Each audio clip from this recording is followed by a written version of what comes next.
Moinabad farm house drugs case నిందితులను SIT మరోసారి కస్టడీలోకి తీసుకుంది. చంచల్గూడ జైలులో ఉన్న తాండూరు మాజీ ఎమ్మెల్యే పైలట్ రోహిత్ రెడ్డితో పాటు రితేష్ రెడ్డి, నమిత్ శర్మను కస్టడీలోకి తీసుకున్న అధికారులు శంషాబాద్ పోలీస్ స్టేషన్ కు తరలించారు. అక్కడే నిందితులను ప్రశ్నించబోతున్నారు. డ్రగ్స్ కేసు విచారణ కోసం వారిని 5 రోజుల కస్టడీకి అప్పగించాలని అధికారులు కోర్టులో పిటిషన్ను దాఖలు చేశారు. దానిపై విచారణ జరిపిన న్యాయమూర్తి నిందితులను 3 రోజుల కస్టడీకి అప్పగిస్తూ ఉత్తర్వులను జారీ చేశారు.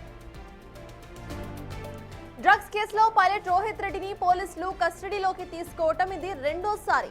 గతంలో కస్టడీలోకి తీసుకున్న సమయంలో కేసుకు సంబంధించి అనేక కొత్త విషయాలు వెలుగులోకి వచ్చాయి. ఈ నేపథ్యంలో మరిన్ని డీటెయిల్స్ ఇంకా రాబట్టేందుకు సిట్ అధికారులు ప్రయత్నిస్తున్నారు.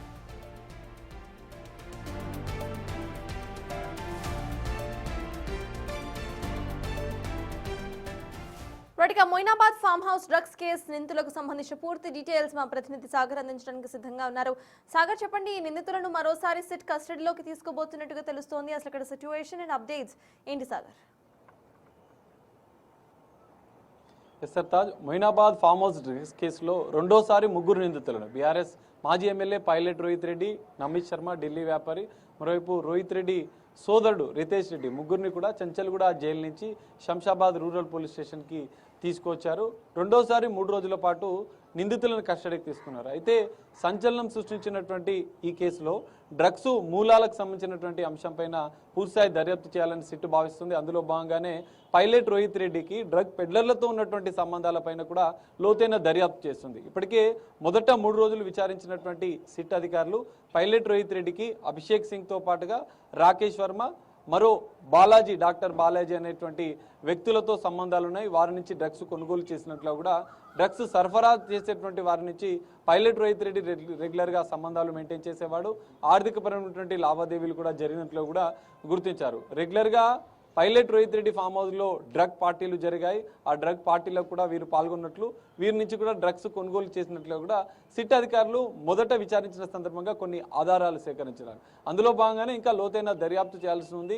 పైలట్ రోహిత్ రెడ్డికి డ్రగ్ పెడ్లర్లతో, డ్రగ్ సరఫరా చేసే వారితో సంబంధాలపైన ఇంకా దర్యాప్తు చేయాలని చెప్పి కూడా కోర్టును మరో 5 రోజుల పాటు కస్టడీ కావాలని కోరారు. కోర్టు 3 రోజుల పాటు కస్టడీకి అనుమతించిన నేపథ్యంలో ఈరోజు ఉదయం 11 గంటలకి చంచల్గూడ జైలు నుంచి వారిని కస్టడీకి తీసుకొని శంషాబాద్ రూరల్ పోలీస్ స్టేషన్కి తరలించారు. ఇంకా వారిని విచారిస్తున్నారు. అయితే ఇక్కడ కీలకంగా డాక్టర్ బాలాజీ, పైలట్ రోహిత్ రెడ్డికి డ్రగ్స్ సరఫరా, MDMA డ్రగ్స్ సరఫరా చేసినటువంటి డాక్టర్ బాలాజీ గోవాకు సంబంధించినటువంటి క్లింటన్ డీజే ప్లేయర్ నుంచి కూడా డ్రగ్స్ కొనుగోలు చేసినట్లుగా కూడా ఆయన స్టేట్మెంట్లో విచారణలో పేర్కొన్న నేపథ్యంలో గోవాలో ఉన్నటువంటి లింక్స్, ఇక్కడ అభిషేక్ సింగ్, మరో రాకేశ్వరం ఉన్నటువంటి డ్రగ్స్ సరఫరాదారులు బెంగళూరు నుంచి కూడా డ్రగ్స్ కొనుగోలు చేసి ఇక్కడికి సరఫరా చేస్తున్నట్లు కూడా గుర్తించిన నేపథ్యంలో వీరందరితో పైలట్ రోహిత్ రెడ్డికి ఉన్న సంబంధాలపైన ఇక్కడ 3 రోజుల పాటు కస్టడీ విచారణలో పైలట్ రోహిత్ రెడ్డిని ఆరా తీసే అవకాశాలు ఉన్నాయి. ఇక్కడ మరో కీలక అంశం, పైలట్ రోహిత్ రెడ్డి నేరుగా కాకుండా తన డ్రైవర్ సిల్వరీ శరత్ నుంచి కూడా డ్రగ్ కొనుగోలు చేసినట్లు కూడా సిట్ అధికారులు గుర్తించారు. ఇప్పటికే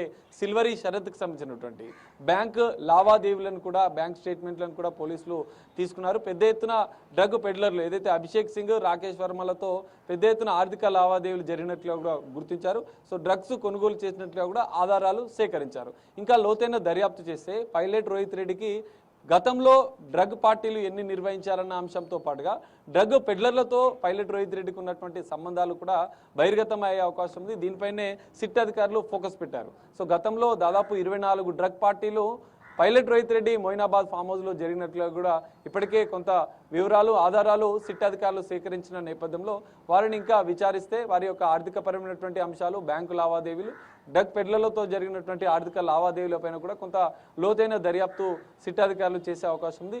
ఇప్పుడు 3 రోజులు, రెండోసారి 3 రోజులు కస్టడీ నిందితులను విచారిస్తున్న నేపథ్యంలో పైలట్ రోహిత్ రెడ్డి గతంలో చేసినటువంటి డ్రగ్ పార్టీలో పాల్గొన్న వారిని కూడా ఈ కేసులో విచారించే అవకాశాలు కనిపిస్తున్నాయి. ఈరోజు సిట్ అధికారులు విచారిస్తున్న నేపథ్యంలో రేపు లేదా ఎల్లుండి వీరి నుంచి వచ్చినటువంటి ఇన్పుట్స్ ఆధారంగా డ్రగ్ పార్టీలో పాల్గొన్న వారిని విచారించి వారిని కూడా నోటీసులు ఇచ్చి వారిని కూడా విచారించే అవకాశం ఉంది. సో గతంలో డ్రగ్ పార్టీలో పాల్గొన్నటువంటి వారి వివరాలతో పాటుగా డ్రగ్ పెడ్లర్లతో ఉన్నటువంటి సంబంధాలు, పైలట్ రోహిత్ రెడ్డికి ఆర్థికపరమైనటువంటి సంబంధాలు అన్న అంశాలపైన కూడా లోతైన దర్యాప్తు సిట్ సేకరించే అవకాశం ఉంది. మరి 3 రోజుల కస్టడీ విచారణలో కూడా కొన్ని కీలక అంశాలు, డ్రగ్ మాఫియాతో ఉన్నటువంటి లింక్స్, డ్రగ్ పెడ్లర్లతో ఉన్నటువంటి లింక్స్, అవన్నీ కూడా సిట్ అధికారుల దర్యాప్తులో బయటపడే అవకాశాలు ఉన్నాయి. మరి విచారణలో ఎలాంటి అంశాలు వెలుగులోకి వస్తాయి, ఇంకా ఎంతమంది డ్రగ్ సరఫరాదారులతో పైలట్ రోహిత్ రెడ్డి డ్రగ్స్ కొనుగోలు చేసి డ్రగ్ పార్టీలు నిర్వహించాడనేది కూడా ఇంకా ఈ కస్టడీ విచారణలో బయటపడే అవకాశాలు అయితే కనిపిస్తున్నాయి సర్తాజ్. ఇక శివ ఫర్దర్గా కూడా పొలిటికల్గా ఈ కేసు ఎలాంటి దుమారం రేపే అవకాశం ఉందనుకోవచ్చు?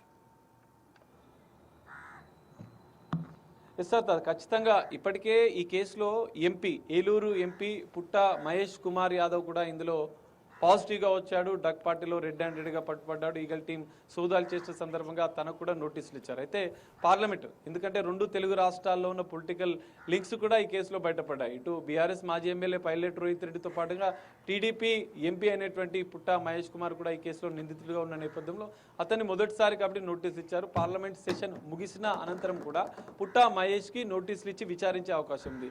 దీంతో ఇటు రాజకీయ నేతలు డ్రగ్ పార్టీలు చేసుకున్న అంశాలతో పాటుగా డ్రగ్ పెడ్లర్లతో వీళ్ళు రెగ్యులర్గా పార్టీలో పాల్గొన్నటువంటి అంశాలు కూడా బయటపడే అవకాశాలు కనిపిస్తున్నాయి. సో రెండోసారి కస్టడీ విచారణ నేపథ్యంలో విచారణ అనంతరం జరిగే పరిణామాలు కూడా కొన్ని కీలకంగా మారే అవకాశాలను ఇప్పటికే సిట్ అధికారులు డ్రగ్ మాఫియాకు సంబంధించినటువంటి డ్రగ్ పెడ్లర్లకు సంబంధించినటువంటి పైలట్ రోహిత్ రెడ్డికి సంబంధించిన సంబంధాలపైన కొన్ని ఆధారాలు సేకరించారు. వాటిపైన ఈ 3 రోజులు కస్టడీ విచారణలో ఆరా తీస్తారు, కొన్ని ఆధారాలు సేకరిస్తారు. నిందితుల సంఖ్య కూడా ఈ కేసులో పెరిగే అవకాశం ఉంది. డ్రగ్ పెడ్లర్లను కూడా ఈ కేసులో నిందితులుగా చేర్చే అవకాశం ఉంది. వారిని విచారిస్తే drug network, drug mafia links అన్ని కూడా బహిర్గతమయ్యే అవకాశాలు అయితే కనిపిస్తున్నాయి సర్తా. Yes, thank you Sagar.